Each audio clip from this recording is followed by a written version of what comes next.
US Department of Justice, 2,713 women are being raped every day. Every 32 seconds, one woman is being raped. I've been raped in US until the time I'm here. Islam has the solutions to the problems of the West.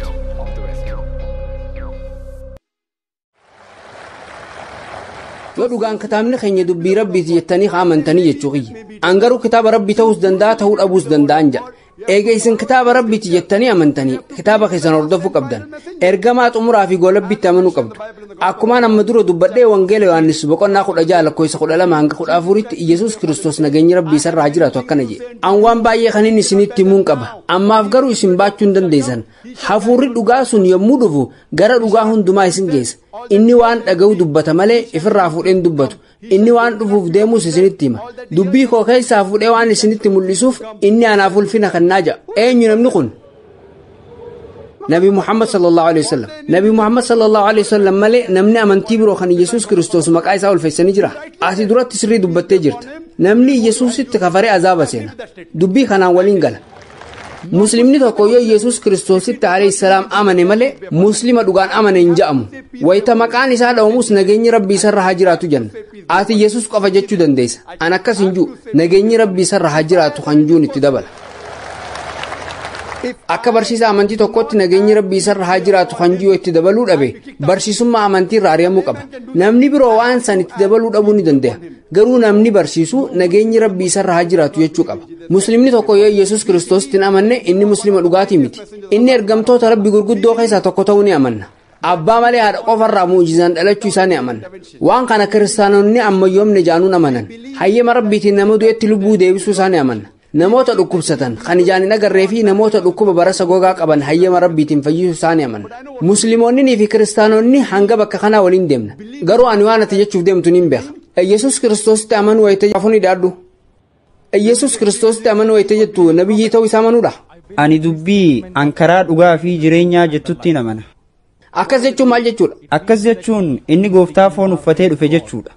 Wangeela Yohaannis boqonnaa duraatti ati lakkoofsa dubbiin irra jirtuun siif hima. Rakkoon qabu lakkoofsa kamirra jira? Wangeela Yohaannis boqonnaa 14 barbaaduu ni dandeessa. Lakkoofsi isaa hoo?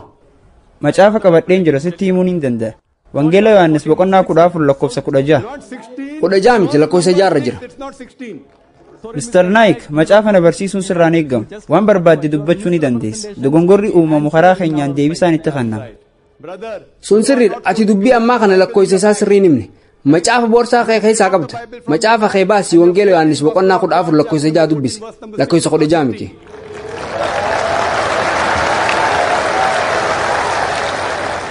And you said akka ati jettetti Yesuus Kiristoos nageenyi rabbii isarraa jiraatu angooftaadha jee jette.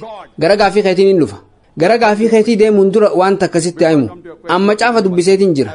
Himni shakkii hin qabne tokkolleen kitaaba guutuu keessa bakki Yesuus Kiristoos nageenyi rabbii isarraa jiraatu arraba isaatiin ani rabbii yookaan ammoo nagabbaraa bakki jiru hin jiru.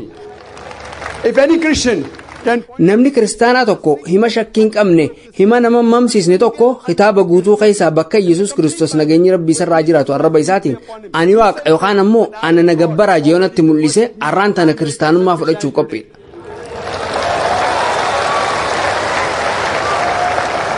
Awwaa'ee musliimoota biroo raasootti hin jiru. Amma taakiyyee angilootiin jala kaa'u jira. Ambarataa amantii wal bira qabuun qoratu. Ati kitaaba dubbistee jirta. Anillee macaafa qoradheetiin jira. Macaafa na barsiisuu hin dandeessu naan jette. Yesuus Kiristoos nageenyi rabbii isarraa jiraatu dhugaa barbaadi dhugaan bilisa si baastii jedhe. Inshaallah an dhugaa sitti mul'isa. Dhugaan bilisa si baasti inshaallah. Akkumaan duratti dubbadhe macaafa guutuu keessa himni mamsiisaa hin taane kan Yesuus Kiristoos nageenyi rabbii isarraa jiraatu ani waaqaa yookaan ana nagabbaraa jeen jiru. Dhugumatti yoo macaafa dubbistan Yesuus Kiristoos nageenyi rabbii isarraa jiraatu arraba isaatiin wangeela Yohaannis boqonnaa 14 lakkoofsa 18 irratti abbaan kiyya na caala jedhe. Wangeela Yohaannis boqonnaa 10 lakkoofsa 29 irratti abbaan kiyya hunda caala jedhe. Wangeela Maatewos boqonnaa 12 lakkoofsa 28 irratti ana hafuura waaqayyootiin jinniin baasaa jedhe. Wangeela Luqaas boqonnaa 11 lakkoofsa 20 irratti anumna waaqayyootiin jinnii baasa. Wangeela Yohaannis boqonnaa 5 lakkoofsa 30 irratti ana ofirraa kaasee waan takkallee dalaguu hin danda'u. Waan hin dhageen murteessa. Murtiin kiyyaas kana qaati. An fedhinnaati yafaana bu'uu hin danda'u. Fedhinna abbaa kiyyaa jalaan deemaa jee. Namni an fedhinnaati osoo hin taane fedhinnaa rabbii olaanaa guutuun fedhaa jee muslima. Yesuus Kiristoos nageenyi rabbii isarraa jiraatu muslima. Inni ani rabbiin jenne. ifaan ifatti kitaaba hojii ergamtoota Acts boqonnaa 2:22 irratti dhagayaa uummata Israa'el Waaqayyo harka Yesuus nama Naazreet kanaan hojii aangoo isaa dinqiidhaa fi milikkita garagaraa kan isin beeytan isin jidduutti hojjechuu isaatiin fudhatamaa isa godhe. Nama Naazreet kanaan hojii aangoo isaa dinqiidhaa fi milikkita garagaraa kan isin beeytan isin jidduutti hojjechuu isaatiin fudhatamaa isa godhe. Kanaafuu macaafni ifatti Yesuus nama ta'uu isaa ragaa ba'ee jira. Inni ergamtoota Rabbii jajjabaa keessaa tokko. Garuu inni Waaqayyoo miti. Macaafa guutuu keessa himni shakkisiisaa hin taane kan Yesuus Kiristoos nageenyi Rabbii isarra haa jiraatu an Waaqa yookaan ana nagabbaraa jee arraba isaatiin dubbate hin jiru. Amantii kee mirkaneessuudhaaf dubbii macaafaa ibsitee turte. Sunis wangeela Yohaannis boqonnaa 14:6 irra jira. Yesuus Kiristoos nageenyi Rabbii isarra haa jiraatu an karaa dhugaa fi jireenya. Namni tokkolleen karaa kiyyaan yoo taate malee gara abbaa kiyyaa dhaquu hin danda'u jedhe. Himni kun akka hin taanetti ibsamaa jira.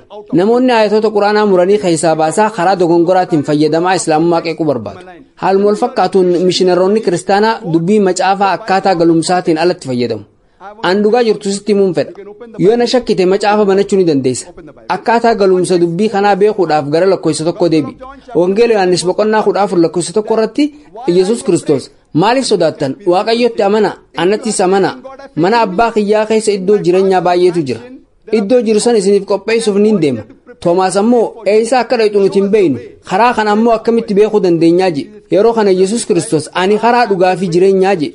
Wayita Toomaas Yesuus Kiristoos nageenyi Rabbii isarraa jiraatu karaa gara Rabbii nu geessu nutti mul'isu juun Yesuus Kiristoos nageenyi Rabbii isarraa jiraatu an karaa dhugaa fi jireenya namni tokkolleen gara abbaa kiyyaa dhaquu hin danda'u karaa kiyyaan malee jee deebise. Ergamoonni Rabbii hundi karaa dhugaa fi jireenya yeroo isaaniiti. Namni tokkolleen gara Rabbii dhaquu hin danda'u karaa ergamaa sanii hordofe malee. Yeroo Yesuus sanitti Yesuus Kiristoos nageenyi Rabbii isarraa jiraatu karaa dhugaa fi jireenya. Namni tokkolleen gara Rabbii dhaquu hin danda'u Yesuus Kiristoos nageenyi Rabbii isarraa jiraatu hordofe malee. Yeroo Muusaatti Muusaan alayhi salaam karaa dhugaa fi jireenya. Namni tokkolleen waan Muusaan alayhi salaam barsiisaa ture yoo hordofe malee gara Rabbii dhaquu hin danda'u. Garuu har'aan tana Yesuus Kiristoos nageenyi Rabbii isarraa jiraatu. Wangeela Yohaannis boqonnaa 16 lakkoofsa 12-14 irratti awwaan baay'ee kaniin isinitti himuun qaba. Ammaaf garuu isin baachuu hin dandeessan. Hafuurri dhugaa sun yommuu dhufu gara dhugaa hundumaa isin geessa. Inni waan dhaga'u dubbata malee ifirraa fuudheen dubbatu. Inni waan dhufuuf deemus isinitti mul'isaa jira. Yeroo ammaa kan Nabi Muhammad sallallahu alaihi wasallam karaa dhugaa fi jireenya. Namni tokkolleen gara Rabbii dhaquu hin danda'u yoo waan Nabi Muhammad sallallahu alaihi wasallam barsiisan hordofe malee. Nabi Muhammad sallallahu alaihi wasallam ergamaa xumuraa fi goolabbiiti. Yeroo ammaa kanatti ilmi namaa hundi USA jiraatus, Kanadaa jiraatus, Ingilaand jiraatus, Indiyaa jiraatus, Saudi Arabiyaa jiraatus, addunyaa cufa keessa jiraatus ilma namaa har'aan tani jiru cufaaf Nabi Muhammad sallallahu alaihi wasallam karaa dhugaa fi jireenya. Namni tokkolleen gara Rabbii dhaquu hin danda'u yoo waan Nabi Muhammad sallallahu alaihi wasallam barsiisan hordofe malee. Kuwaan kitaaban amantii hundi jaani. Macaafninis kanuma ja'a. Dhugaa harkattee jirta jeetiin amana. Inshallah gara dhugaa dhuftee dhugaan bilisa sibaasti jeetiin amana. Truth and hope, inshallah, you will come to the truth and truth shall free you.